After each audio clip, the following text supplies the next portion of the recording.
যারা এই সাফল্যে সমাবেশ সম্পর্কে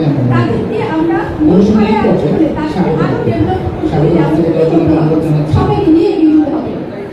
তো আমি আর খুব বেশি কিছু বলবো না, এখানে যারা শিক্ষার্থীবৃন্দ আছে শুধু তোমাদেরকে বলবো, একটা হচ্ছে যেহেতু তুমি বললাম একটু মানবিক হতে হবে।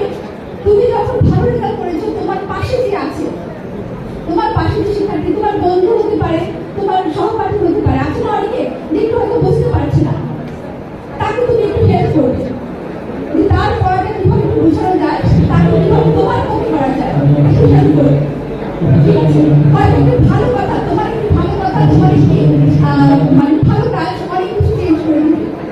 সেগুলো তোমাদেরকে এই দায়িত্ব দিলাম।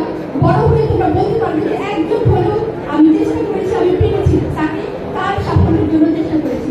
পাশাপাশি তোমরা সবাই সাথে সুন্দর সুন্দর গাছ আছে, সুন্দর লাগছে,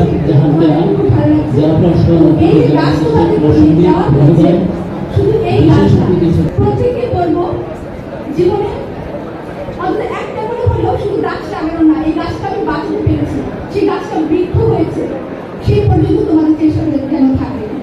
তো আর কিছু বলবো না, অনেকক্ষণ আপনারা ওয়েট করেছে।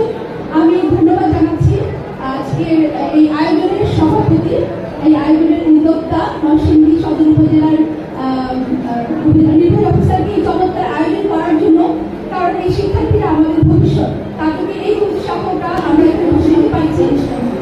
হয়তো অনেক আছে, আমাদের সবাইকে নিয়ে আরো বড় আয়োজন আমাদের আরো ভালো লাগতো। তারপরেও এখানে সবাই কষ্ট করে এসেছে, আমি ধন্যবাদ জানাচ্ছি, আয়োজনকে ধন্যবাদ জানাচ্ছি। আপনাদের সবাই সুস্বাস্থ্য কামনা করছি, শিক্ষার্থীদের মঙ্গল এবং ভবিষ্যৎ খুব ভালো হয় সেই দোয়া রইল। সবাই ভালো থাকবে।